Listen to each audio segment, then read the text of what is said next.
Okay, so we're talking to Gill Crawshaw, who's been doing a lot of interesting work around the textile industry in Yorkshire and Lancashire, and particularly its impact on disabled people, both those impaired by the process, but also how disabled people got jobs within this industry.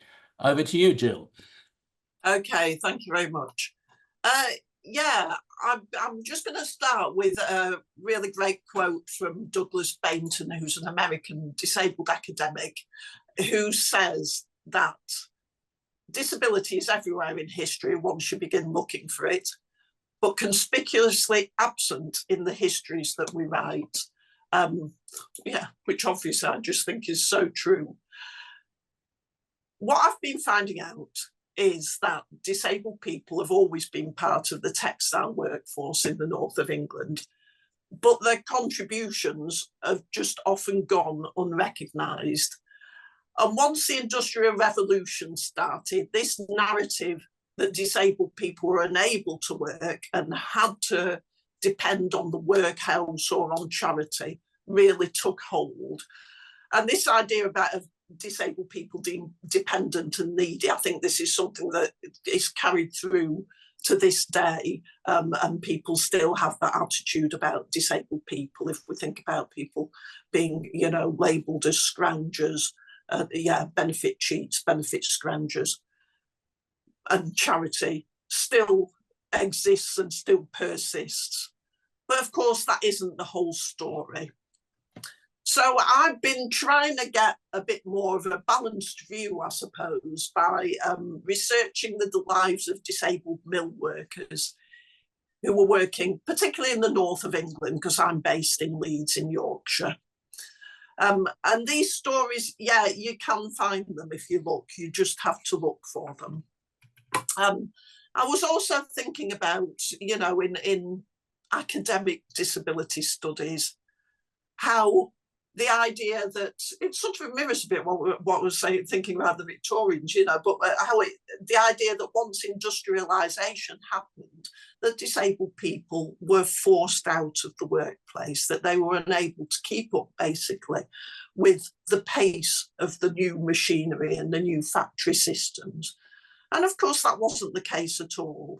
One of the things that we know, if you know anything about the Industrial Revolution and the factory system, then it was a really difficult, dangerous, horrible place to work, and that industrial injury was rife in the textile factories, in those mills. And, it was so commonplace that great numbers of people became disabled as a result. They, became injured, and they developed impairments of, the toll that the industry took on their bodies was, dreadful. So you have a great number of people who became disabled as a result. And that might have been impairments, particularly of the limbs, and that might have been due to working very long hours in difficult conditions, standing for hours. And that might have been due to accidents with the machinery. There was also industrial injury through the air, the dusty, unventilated air that the workers were breathing. So people developed problems with their lungs that affected them in many cases for their whole lives.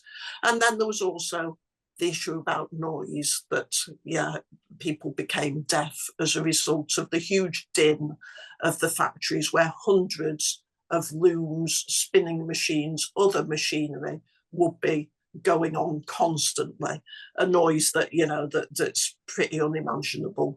So industrial injury was, a huge cause of disability. The industry caused disability. So, of course, there were many workers who were disabled as a result of that.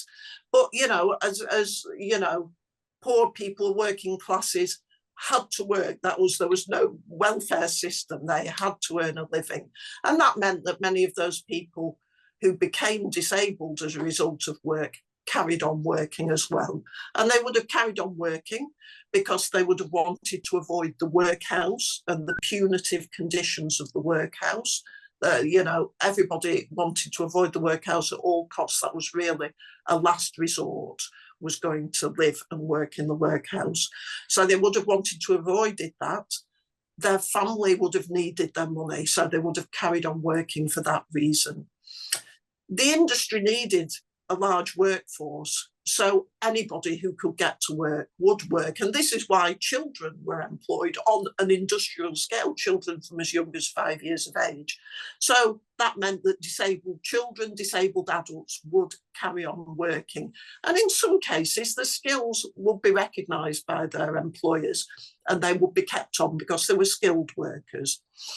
Now, yeah, that didn't mean that, you know, that people put up with those conditions passively, and this period sees the rise of trade unions. So if there were lots of disabled workers in the workforce, it follows that there would have been lots of disabled trade union members as well.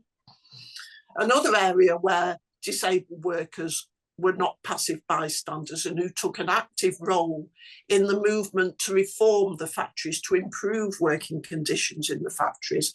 There were people who gave evidence to various parliamentary inquiries throughout the 19th century. A particular focus on one which was in 1833, the Factories Inquiry Commission of 1833, that spoke to many people, including disabled workers. And those disabled workers were talking about the toll that factory work had taken on their bodies. Their reports very often are really similar. They're saying the same things. They were standing for hours on end in awkward positions. They were stopping machinery regularly with their knees. So, you know, moving machinery would be crashing into their knees or their legs repeatedly. So, of course, this was causing impairment on, you know, amongst many people. And some of those disabled people, despite intimidation from factory owners, spoke up to these commissions and were a really, really important part of that movement for reform. So, you know, that's really important to remember.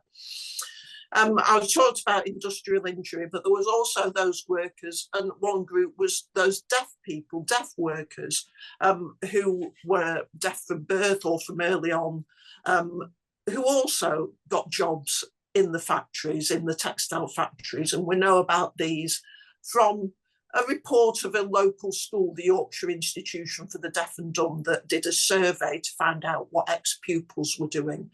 And this Yorkshire Institution was based in Doncaster, took in pupils from around Yorkshire.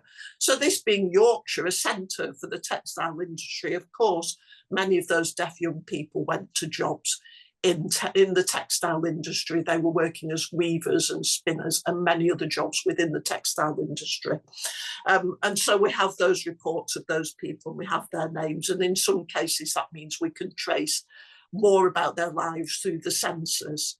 So yeah, deaf people were working. And in fact, you know, in that noisy environment, being able to use sign language in that environment would have been an advantage for deaf workers that they had over the hearing workers.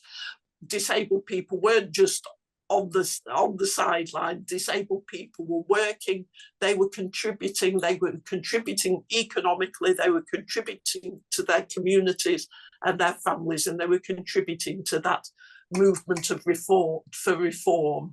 You know, what we're learning about disabled people, we can think about disabled people today and how our stories are often hidden and we don't get to hear those, but it's really important that we do hear those, that we do know that there are disabled people now who are doing all sorts of things, not just the famous people, but there's people who are working and contributing in different ways than working as well. We're part of society, we are there. Let's get those stories out there and heard about. Thank you very much.